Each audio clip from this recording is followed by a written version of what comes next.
This screencast is going to pick up in Chapter 3 with the colony of Maryland. So the new monarch of England, King Charles I, not that I'll ever really have y'all memorize all of these monarchs, but King Charles I will give a large amount of territory bordering the Chesapeake Bay to a British nobleman known Lord Baltimore. Okay, Lord Baltimore will name the territory he's been given after Charles's wife, Henrietta Maria, which is why it is known as Maryland. Okay, so here, and you probably could have guessed that with his name being Lord Baltimore, because you know Baltimore is a very prominent city in Maryland. Since Lord Baltimore controls this land, he could sell, he could lease, he could give land away as he wished. He could also appoint public officials. He can found churches, ministers. He kind of has, it's still a British colony, but he kind of has the authority to run it as he would choose to run it since it was given to him. Baltimore does have an interesting characteristic for a British aristocrat in that he is a Catholic, which is not common. Because he is Catholic, he will allow Maryland to be tolerant of Catholics, even though Catholics are by far the minority in England, like I said, but if you were a Catholic, you could practice your faith freely in Maryland. Its climate and geography is fairly similar to Virginia. That means it's going to be just as successful as Virginia is in cultivating tobacco. Similar climates lead to similar successes with crops and agriculture. That's a little bit about Maryland. The Carolinas is also given to wealthy aristocrats, kind of for different purposes. We'll talk about that. We find that the new monarch, Charles II, is kind of in a lot of debt, and since he can't really pay off the debt that he owes to different families in England, he will pay them in land claims in the New World. So North Carolina actually kind of becomes an overflow for poorer families in Virginia. Just as Virginia is continuing to grow and thrive and kind of overpopulate, people will eventually start moving south. They will live on small family farms. They will grow grain. They will grow tobacco. But the further south you go is a bit of a different story. South Carolina is founded for the wealthy elite. If you had money, you will settle in South Carolina to also crop and, to grow crops and agriculture, but different types of plants. But your goal as a wealthy, elite landowner would be to use African slavery to generate a high profit. Smaller family farms aren't going to rely as heavily on slavery. They can't really afford free labor, nor do they need a lot of free labor if their farms are small. But if you are a wealthy landowner that owns acre upon acre, then you would often invest in the African slave system. They will grow cotton in South Carolina. They will grow indigo. They will grow rice. Rice is especially laborious to grow. You have to work in the mud, like unsanitary water.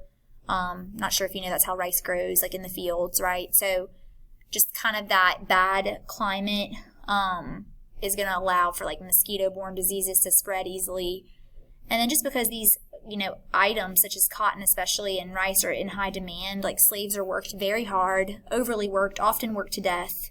The slave owner's mentality is they could just purchase more slaves later. So overall, just as a general statement, slaves who are living as far south as South Carolina have worse, more oppressive conditions than slavery existing in the Chesapeake, just because of the method of growing some of these crops and the mentality of the elite slave owner. And that's a general statement, again, because all slavery is oppressive and awful, but again, just worse off conditions the further south you went, as far as south as South Carolina. You don't often have large-scale slave revolts in this era, before the Civil War in the late, 1800s. But you do have a couple of cases of African slaves trying to group together and take control. And one of the most well-known examples is the Stono Rebellion that we'll introduce briefly here, which did take place in South Carolina. Again, not that shocking since the conditions were so poor there for the slaves. The kind of background of this story is that Spain, who was still controlling Florida, the Spanish governor of Florida will offer freedom to any slaves in Florida and any slave that made it to Florida, Now, let's just kind of be honest for a second. This isn't strictly coming out of the goodness of his heart. He's actually hoping to disrupt the economic success of the British colonies. Like, he sees how successful the colonies along the East Coast, north of Florida, are succeeding in doing so well money-wise because of the institution of slavery and because of that free labor system. So he wants to disrupt that success and free the slaves if he can help it. So this is just another example of European countries being competitive with each other in the New World. Well, that rumor will be intentionally spread, right, that slaves who make it to Florida are free.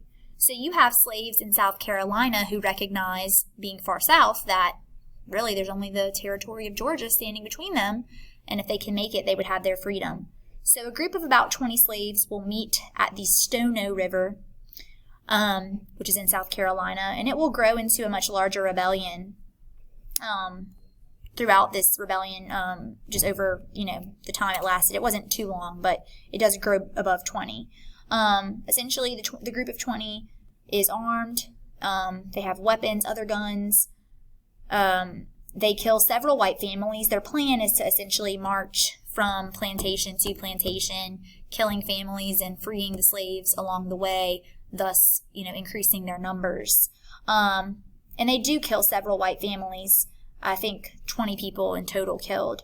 But unfortunately, the white militia will put down this rebellion by killing many of those rebels. Okay, so they will not make it all the way to Florida.